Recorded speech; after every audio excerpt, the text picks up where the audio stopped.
성경 말씀은 마태복음 25장 31절부터 46절 말씀까지. 마태복음 25장 31절 말씀 봅니다. 인자가 자기 영광으로 모든 천사와 함께 올 때에 자기 영광의 보좌에 앉으리니 모든 민족을 그 앞에 모으고 각각 구분하기를 목자가 양과 염소를 구분한 것 같이 하여 양은 그 오른편에 염소는 왼편에 두리라. 그때 임금이 그 오른편에 있는 자들에게 이르시되 내 아버지께 복받을 자들이여 나와 창세로부터 너희를 위하여 예비된 나라를 상속받으라. 내가 줄일 때에 너희가 먹을 것을 주었고 목마를 때에 마시게 하였고 나그네 되었을 때에 영접하였고 헐벗었을 때에 옷을 입혔고 병들었을 때에 돌아보았고 옥에 갇혔을 때에 나와 와서 보았느니라. 이에 의인들이 대답하여 이르되 주여 우리가 어느 때 주께서 줄이신 것을 보고 음식을 대접하였으며 목마르신 것을 보고 마시게 하였나이까? 어느 때에 나그네 되신 것을 보고 영접하였으며 헐벗으신 것을 보고 옷을 입혔나이까? 어느 때에 병드신 것이나 옥에 갇히신 것을 보고 가서 배웠나이까 하리니 임금이 대답하여 이르되 내가 진실로 너희에게 이르노니 너희가 여기 내 형제 중에 지극히 작은 자 하나에게 한 것이 곧 내게 한 것이니라 하시고 또 왼편에 있는 자들에게 이르시되 저주를 받은 자들아 나를 떠나 마귀와 그 사자들을 위하여 예비된 영영한 불에 들어가라. 내가 줄일 때에 너희가 먹을 것을 주지 아니하였고 목마를 때에 마시게 하지 아니하였고 나그네 되었을 때에 영접하지 아니하였고 헐벗을 때에 옷 입히지 아니하였고 병들었을 때와 옥에 갇혔을 때에 돌보지 아니하였느니라 하시니 그들도 대답하여 이르되 주여 우리가 어느 때 주께서 줄이신 것이나 목마르신 것이나 나그네 되신 것이나 헐벗은 것이나 병드신 것이나 옥에 갇히신 것을 보고 공양하지 아니하였더이까? 이에 임금이 대답하여 이르되 내가 진실로 너희에게 이르노니 이 지극히 작은 자 하나에게 하지 아니한 것이 곧 내게 하지 아니한 것이니라 하시리니 그들을 영벌에 의인들은 영생에 들어가리라 하시니라. 아멘.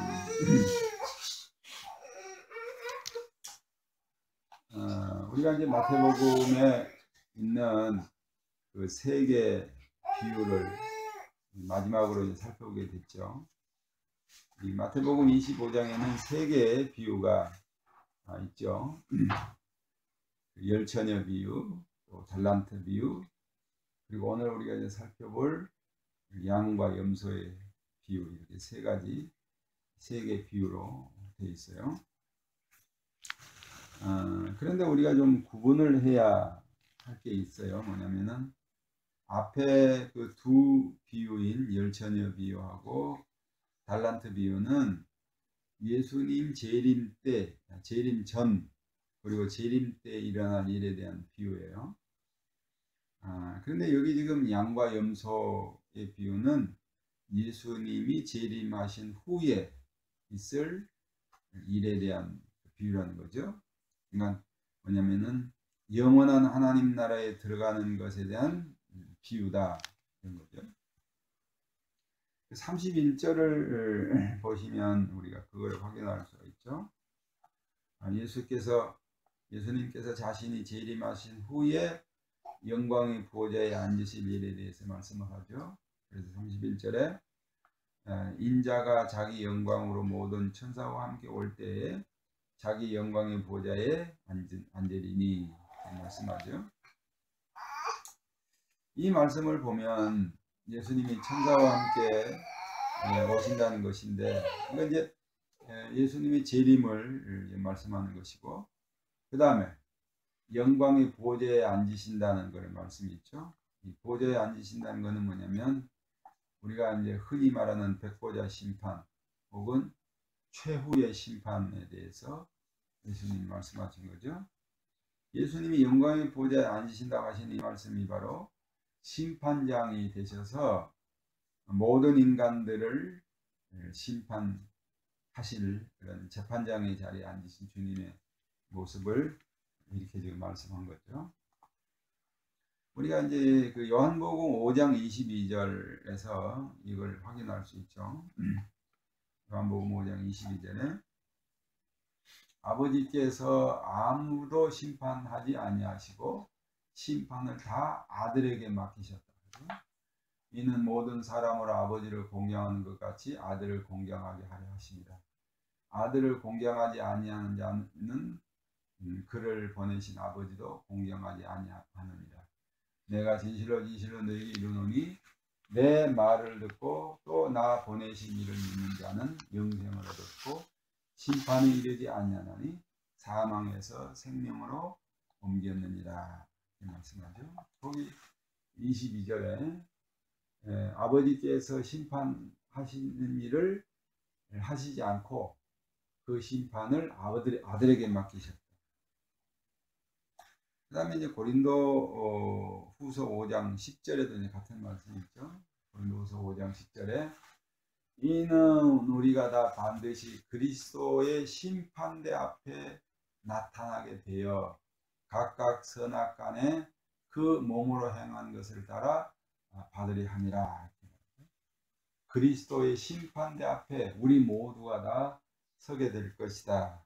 이런 말씀이죠. 왜 아버지 하나님께서 심판을 하지 않으시고 아들 그리스도에게 그것을 맡기셨느냐 하는 거죠. 이번에 몇 가지가 있어요. 그 후쿠마라는 그런 목사님이 그 말씀해 놓은 건데, 첫 번째는 예수님은 그리스도로서 성육신을 하셨고 그리고 십자가에 죽으셨고 그 백성을 위해 다시 살아나셨다. 그래서 그를 믿는 자를 구원하셨다. 그러므로 예수님이 심판장이 되시는 것은 당연하다. 그러면 두 번째 이유는 예수님을 배척한 자들이죠. 예수님의 배척한 자들, 예수님을 무시하고 멸시하고 예수님의 그리스도 되심을 부정하는 자들을 예수님에게 죄를 지은 거다. 그래서 예수님이 그들을 심판하시려 심판장이 되시는 것이 너무나도 당연하다. 그 다음에 세 번째는 예수님을 하나님이 가장 높여주신 최고의 자리가 바로 여기 이 자리라는 거죠. 승리하신 자리가 바로 이 자리다. 영광의 보좌다. 그다음 마지막으로 네 번째는 예수님이 원수들을 심판하여 주 앞에 굴복하고 그의 왕국을 완성해서 아버지 하나님 앞에 바치는 그 일을 하셔야 된다. 그래서 모든 그리스도의 구속사역이 끝이 나는 거죠. 그래서 이런 일 때문에 예수님께서 심판장이 되십니다. 오늘 말씀처럼 그 영광의 보좌에 앉으셔서 모든 사람들을 심판하는 그런 일을 행하실 것이다. 자, 그런데 여기 지금 양과 염소의 비유를 어떻게 봐야 하느냐. 늘 제가 드린 말씀인데 비유는 어디까지는 비유다. 비유는 핵심 말씀을 위하여 쓰인 도구에 불과하다. 수단인데, 그런데 이 비유 자체가 핵심이 되어 가지고 그 비유를 풀어서 내용으로 삼는 것은 큰 잘못을 범한 것이다. 그래서 우리는 이제 그런 위험을 좀 피해야 되겠죠. 오늘 이 비유의 내용은 이렇게 되어 있죠. 먼저 오른편에 있는 양들, 그 이스라엘의 그 목자들이 밤에 양과 염소를 구별을 해서 그 우리에 드린다 그래요. 뭐 양들은 따뜻해도 털이 많으니까 상관이 없는데 염소들은 그 털이 없기 때문에 밤의 추위를 견디지 못한다 그러죠. 그래서 양과 염소를 구분해서 염소들을 따뜻하게 더 보호하는 그런 일을 한다 그럽니다. 어쨌든요, 예수님이 오늘 말씀은 오른편에 양들을 모으죠. 이들은 어떤 자들이냐면은 예수님이 줄일 때 먹이고, 목마를 때 마시고, 추울 때 옷을 갖다 입히고, 또 옥에 갇혔을 때 찾아가서 위로하고, 병들었을 때 가서 신방했던 이런 사람들이죠.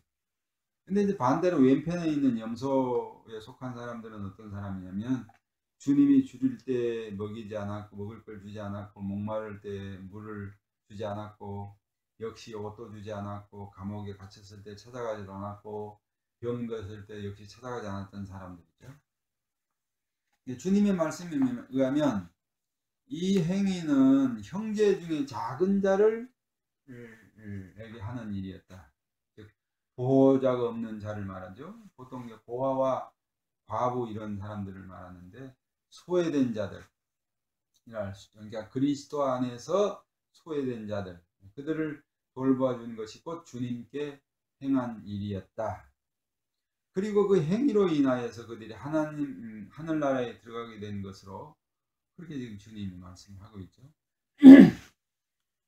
그러므로 힘없는 자들에게 행한 행동 때문에 그들이 하나님 나라에 들어갔다고 할 수 있게, 그렇게 지금 내용상 그렇게 되어 있죠.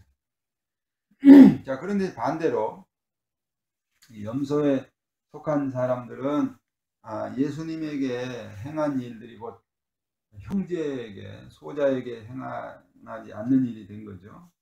줄일 때 먹을 것도 주지 않았고, 목마를 때 마실 물도 주지 않았고, 뭐 여러 가지.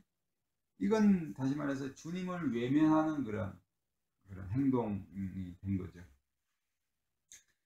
그래서 우리가 이 말씀을 즉 비유 액면 그대로 해석을 하면은, 우리가 최후의 심판을 받을 때 벌을 받지 않을 조건이 양들처럼 선한 일, 말하자면은 여기 오른편에 있는 양들처럼 선한 일을 해야 되느냐 하는 거죠. 많은 사람들이 여기에 여러 가지 해석들을 내놓고 있어요. 이 비유를 보면은 그렇게 되어 있죠. 45절처럼 영벌과 영생에 들어가게 된 이유가 지극히 작은 자 하나에게 하지 아니하는 것, 혹은 지극히 작은 자에게 선한 행동을 베푸는 것 때문에 주님께 하지 않은 것이 되어서 결국은 어떤 사람은 영벌을 받게 되고 어떤 사람은 영생을 얻게 되는 것으로 그렇게 우리가 봐야 하느냐. 그러니까 이웃 사랑을 하지 않는 것이 영벌을 받는 것으로 우리가 성경을 그렇게 봐야 되느냐. 정말로 우리 기독교의 죄 사함 받는 것이 무슨 봉사하는 일, 이웃을 사랑하는 일, 이웃에게 선행을 베푸는 일로 우리가 하나님 앞에 용서를 받고 혹은 하나님 나라에 들어가는 것이냐? 아니죠. 그죠? 심판을 피할 길이 선행을 행하는 일이냐? 절대로 아니라는 거죠. 왜 우리가 비유 자체를 핵심으로 해서 해석하면 안 되는지가 여기 지금 답이 나오죠. 천국은 분명히 우리 행위에 달려있지 않죠. 그죠? 우리가 선한 행동을 하는 것으로 하나님 나라에 들어가는 것은 아니다. 그렇게 이제 성경을 해석하면 이건 정말 큰일 나는 거죠. 그 시흥에 가면 어떤 목사님, 여자 목사님이 계시는데 꽤 커요. 한 300~400명 그렇게 모이는 그런 교회인데, 이 목사님은 우리가 율법을 지켜야 천국에 들어간다고 가르치고 있는 그런 분이에요. 이 사람에게는 그 예수님을 믿어서 천국에 들어간다는 것은 잘못된 것으로 그렇게 돼 있어요. 말도 안 되는 그런 주장들을 하고 있죠. 이게 순복음 쪽에서 목사님들이 가끔 그런 분들이 있어요. 저기 청주에 가면은 또 거기는 한 1000명 이상 그런 모이는 교회인데, 거기 그 목사님도 그렇게 가르쳐요. 율법을 지켜야 천국에 들어간다고 해요. 여기 열처녀 비유가 그렇고 또 달란트 비유도 그렇죠. 비유 자체를 부각시켜 버리게 되면 예수님이 우리에게 교훈하시려는 핵심 내용이 사라진다는 거죠. 아까도 말했지만은 비유는 핵심 내용, 그 비유는 핵심 내용을 이해시키는 도구에 불과하다. 그렇게 우리의 행동 여하에 구원이 달려있고 우리가 선한 행동을 해야 천국에 들어가는 것으로 되어 있다면 이거는 이단이 되는 거죠. 이거는 기독교를 부정하는 것이 되는 거죠. 요한계시록 20장 12절에도 표면적으로는 그런 식으로 볼 수 있게 그렇게 기록이 되어 있어요. 요한계시록 20장 12절에 자 보면 또 내가 보니 죽은 자들이 큰 자나 작은 자나 그 보좌 앞에 서 있는데 책들이 펴 있고 또 다른 책이 펴졌으니 곧 생명책이라. 죽은 자들이 자기 행위를 따라 책들에 기록된 대로 심판을 받았다. 이렇게 되어 있죠. 자기의 행위에 따라서 심판을 받았다. 어떻게 보면은 행위에 따라서 우리가 어떤 행동을 했느냐에 따라서 하나님 앞에 심판을 받는 것으로 그렇게 잘못 보면 오해를 하게 그렇게 성경에 기록되어 있죠. 그래서 요한계시록 여기 20장 12절 말씀을 떼다가 여기 지금 양들 혹은 염소의 비유에 맞춰서 봐라. 요한계시록 20장 12절에 봐. 우리 행위에 따라 심판하는 기록되어 있지 않냐. 그러니까 여기 지금 양과 염소의 비유도 같은 내용이다. 이렇게 봐버리면 그야말로 성경을 부인하는 그런 일이 된다는 말이죠. 오늘 말씀 핵심 내용은 뭐냐면 34절이에요. 34절 말씀이에요. 34절 봅시다. 그때에 임금이 그 오른편에 있는 자들에게 이르시되 내 아버지께 복받을 자들이여 나와 창세로부터 너희를 위하여 예비된 나라를 상속받으라. 자 41절 그 염소에게 하신 말씀이죠. 41절 또 왼편에 있는 자들에게 이르시되 저주를 받을 자들아 나를 떠나 마귀와 그 사자들을 위하여 예비된 영원한 불에 들어가라. 여기 지금 영벌을 받는 염소들에게 한 말씀이죠. 예비된 영영한 불에 들어가라. 예비됐다는 얘기 뭐냐면 미리 준비됐다는 뜻이에요. 미리.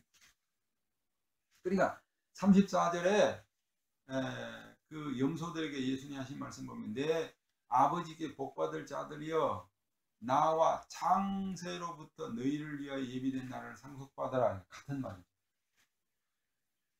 그러니까는 저주를 받은 자들이 누구냐면은 창세로부터 저주받기로 되어 있는 자들 이런 말이에요. 창세로부터. 그러니까 하나님 앞에 그 복을 받게 되어 있는 자들도 역시 창세로부터 복을 받게 되어 있는 자들이에요. 성경이 예수님 하신 말씀입니다. 그러니까 무슨 선한 행동을 해서 혹은 선한 행동을 하지 않아서 이 사람들이 영벌을 받고 영원한 나라에 들어가는 것이 아니라 하나님 아버지께로부터 창세로부터 선택을 받아서 영생을 받게 되어 있고 또 영벌을 받게 되어 있다. 예수님 말씀입니다. 로마서 9장 10절 말씀을 한번 보겠습니다. 로마서 9장 10절 말씀. 그뿐 아니라 또한 리브가가 우리 조상 이삭 한 사람으로 말미암아 임신을 하였는데 그 자식들이 아직 나지도 아니하고 무슨 선이나 악을 행하지 아니한 때에 어떻게 해요? 택하심을 따라되는 하나님의 뜻이 행위로 말미암지 않고 오직 부르시는 이로 말미암아 서게 하려 하사 리브가에 이르시되 큰 자가 어린 자를 섬기리라 하였으니 기록된 바 내가 야곱은 사랑하고 에서는 미워하였다 한 것 같으니라. 여기 지금 사도 바울이 분명히 말하죠. 11절에 그 자식들이 아직 나지도 않고 무슨 선이나 악을 행하지 아니한 때 하나님의 택하심을 따라서 됐다. 그래서 13절에 하나님이 뭐라며 내가 야곱은 사랑하고 에서는 미워한다. 언제부터? 그들이 태어나지도 전에는 태어나기 위해서 엄마 뱃속에 있을 때 엄마 뱃속에 있을 때니까 무슨 선행을 하기도 전이죠. 악을 행하기도 전이죠. 그죠? 그때 이미 하나님께서 선택을 해서 야곱은 사랑하기로 선택했고 에서는 미워하기로 선택을 했다. 그 말이죠. 그 다시 14절 한번 보시죠. 15절이죠. 모세에게 이르시되 내가 긍휼히 여길 자를 긍휼히 여기고 불쌍히 여길 자를 불쌍히 여기노라. 그죠? 16절. 그런즉 원하는 자로 말미암다 아니요 다른 박질하는 자로 말미암다 아니요 오직 긍휼히 여기시는 하나님으로 말미암아서 구원받는다. 우리가 원한다 그래서 구원받는 것도 아니고 우리가 다른 박질을 잘 한다 그래서 구원받는 것도 아니다. 불쌍히 여기시는 하나님으로 말미암아 구원받는다. 그 말이에요. 그러니까 우리가 천국에 들어가는 것, 하나님 나라에 들어가는 것은 철저하게 하나님의 선택하심에 달려 있다.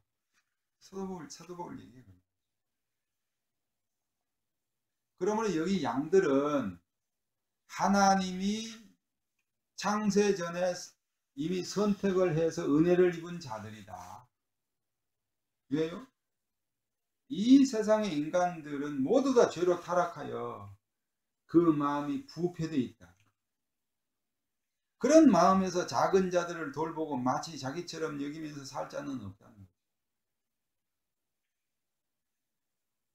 죄로 타락해 마음이 부패해 있는 자가 주님을 사랑하고 주님을 믿는 자를 돌보는 일은 일어날 수 없다. 오히려 다른 사람을 이용을 해서 자신이 더 부하려고 그러고 자신이 더 편하려고 그런단 말이에요. 외딴섬에 신안 같은 데 있죠. 외딴섬에 잡혀가서 일생을 노예처럼 일하며 산 사람들이 발견이 되죠. 가끔 이 장애인들 이런 사람들을 잡아다가 탈출 못하게 하고 이 사람들을 일평생 노예로 부려먹은 그런 자들이 있잖아요. 인간사는 뭐냐면 적자생존이다. 많은 자가 작은 자를 집어삼키는 세상이다. 권력자가 힘없는 자를 괴롭히는 세상. 엊그제 그랬죠. 백화점에 뭐 조카라는 사람이 술 먹다가 옆에 있는 사람을 폭행하고 경찰서에 가서도 난동을 피우고 그랬죠. 백화점 조카니 뭐 백을 썼겠죠. 오늘 이 비유의 중심 내용은 뭐냐면은 37절과 44절이에요. 중심 내용이 37절과 44절 한번 볼까요? 37절 1절. 이에 의인들이 대답하여 이르되 주여 우리가 어느 때 주께서 줄이신 것을 보고 음식을 대접하였으며 목마르신 것을 보고 마시게 하였나이까? 어느 때 나그네 되신 걸 보고 영접하였으며 헐벗으신 걸 보고 입혔나이까? 어느 때 병드신 것이나 옥에 갇힌 걸 보고 가서 배웠나이까? 그 다음에 44절에 이 염소들이죠. 그들도 대답하되 주여 우리가 어느 때 주께서 줄이신 것이나 목마른 것이나 나그네 되신 것이나 헐벗은 것이나 병든 것이나 옥에 갇힌 것을 보고 공양하지 아니하였더이까? 뭐냐면 양의 사람이나 염소 쪽 사람이나 자신들이 행한 일을 모르고 있다는 거죠. 이거는 인격을 말하는 겁니다. 즉 무슨 말이냐면은 의식적으로 행한 일이었다면 알았겠죠. 모를 리가 없잖아요. 응? 그렇잖아요. 자기가 행한 일을 모를 리 없잖아요. 병든 자를 돌보고 옥에 갇힌 자를 돌보고 이런 거는 다 기억을 해요. 그렇잖아요. 근데 이 사람들이 몰랐다는 얘기는 뭐냐면 이것은 행동을 말하는 것이 아니라 인격, 즉 마음을 말하는 거죠. 마음. 두 쪽 사람의 본성을 말하는 겁니다. 두 사람과 두 인격이 있다는 거죠. 한 사람은 거듭난 새 사람이고 한 사람은 거듭나지 못한 타락한 본성 그대로의 사람이다. 그래서 거듭난 이 사람은 주님을 위해서 그리고 주를 믿는 자를 위해서 마음을 쓸 수 있는 그런 새로운 마음을 가진 사람이다.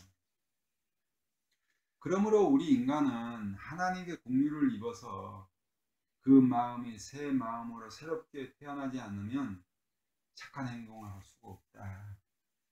새 마음이 들어와 있는 자라야 자비를 베풀 수가 있다. 우리는 성령으로 중생하지 않고는 다른 사람에게 선을 행할 수가 없다.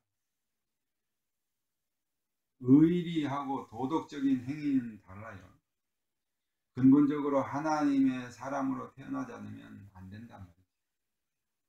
그리스도의 십자가의 죽으심이 죄로 타락한 인간들을 다시 살려내는 근거요 공로가 되는 거죠. 자, 그렇게 해서 성령께서 그 사람을 중생시키는 거죠.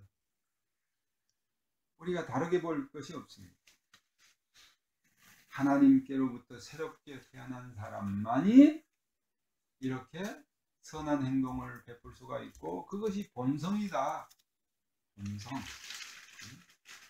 예수님을 믿기 때문에, 믿음을 가졌기 때문에 의식적으로 한다는 행동보다는 새로운 마음을 갖고 거듭난 마음을 갖고 있는 사람은 주님을 사랑하는 마음으로 그렇게 자기도 모르는 선을 베풀 수가 있다.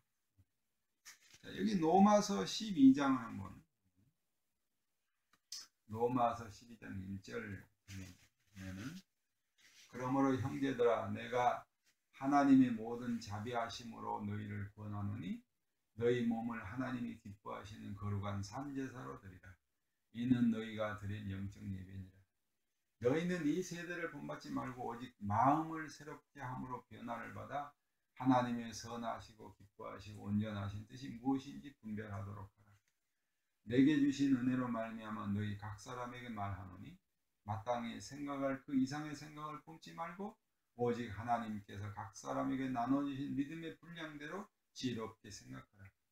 우리가 한 몸에 많은 지체를 가졌으나 모든 지체가 같은 기능을 가진 것이 아니니 이와 같이 우리 많은 사람이 그리스도 안에서 한 몸이 되어 서로 지체가 되었느니라. 우리에게 주신 은혜대로 받은 은사가 각각 다르니 혹은 예언이면 믿음의 분수대로, 혹 섬기는 일이면 섬기는 일로, 혹 가르치는 자면 가르치는 일로, 혹 위로하는 자면 위로하는 일로, 구제하는 자는 성실함으로, 다스리는 자는 부지런함으로, 긍휼을 베푸는 자는 즐거움을 할 것입니다. 사랑에는 거짓이 없나니 악을 미워하고 선에 속하라. 형제를 사랑하며 서로 우애하고 존경하기를 서로 먼저 하며 부지런하여 게으르지 말고 열심을 품고 주를 섬기라. 소망 중에 즐거워하며 환난 중에 참으며 기도에 항상 힘쓰며 성도들의 쓸 것을 공급하며 손 대접하기를 힘쓰라. 14절이죠. 너희를 박해하는 자를 축복하라. 축복하고 저주하지 말라. 즐거워하는 자들과 함께 즐거워하고 우는 자들과 함께 울라. 서로 마음을 같이하며 높은 데 마음을 두지 말고 도리어 낮은 데 처하며 스스로 지혜 있는 체 하지 말라. 아무에게도 악을 악으로 갚지 말고 모든 사람 앞에서 선한 일을 도모하라. 할 수 있거든 서로 너희로서는 모든 사람과 더불어 화목하라. 여기 지금 1절 2절 말씀은 하나님께 예배하는 거듭난 자의 모습이고요. 3절부터 18절까지 여기 말씀은 믿는 자들끼리의 그 행하는 삶의 태도, 즉 다시 말해서 거듭난 사람들의 삶의 태도예요. 거듭난 사람들의 삶의 태도. 특히 이제 몇 가지 여기 7절부터 섬기는 일이면 섬기는 일로, 또 8절 위로하는 자는 위로하는 일로, 구제하는 자는 성실함으로, 이렇게 되어 있죠. 그 다음에 10절에 형제를 사랑하며 서로 우애하며 존경하게 서로 먼저 하라, 이렇게 되어 있죠. 그게 뭐냐면은 이 거듭난 신자만이 할 수 있는 그런 형제를 사랑하는 그런 그 태도란 말이죠. 그러므로 이 말씀을 보면서 오늘 우리가 자극을 받아야 할 말씀은 뭐냐면은, 우리에게 하나님의 긍휼히 여기시는 은혜가 있느냐, 나도 모르게 본성적으로 형제에게 사랑을 베풀면서 사는 그런 어떤 거듭난 본성이, 그런 은혜가 내게 있느냐. 그래서 새 마음을 받아서 지금 주님을 돌아보듯이 이웃을 돌아보고 형제를 돌아보는 그런 삶이 내게 있느냐.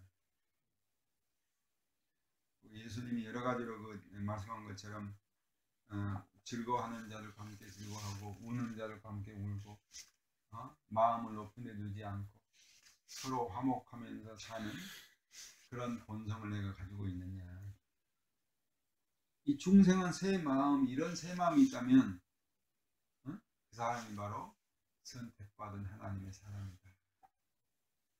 그래서 우리가 해야 할 일은 첫 번째는 이 새 마음이 확인됐다면, 중생한 새로운 거듭난 마음이 우리에게 확인됐다면 이제는 그 거듭난 새 마음을 더욱더 키우고 확장시켜서 주님을 닮아가는 사람이 되어야 합니다. 천국 사람답게, 하나님 나라의 사람답게 새 마음의 본성으로 살아가는 그런 사람이 되어야 한다. 이것이 바로 종말을 대비하고 그리고 예수님의 재림을 기다리는 성도의 삶의 자세다. 예수님이 오실 때 분명 우리에게 칭찬하실 것이고 하나님 앞에 택함받은 자로서 예수님이 우리를 칭찬하실 것이다. 하나님께 복받은 자들이여 칭찬할 것이다. 칭찬받는 사람으로 살 수 있는 그런 여러분이 되시기를 주의 이름으로 축원합니다.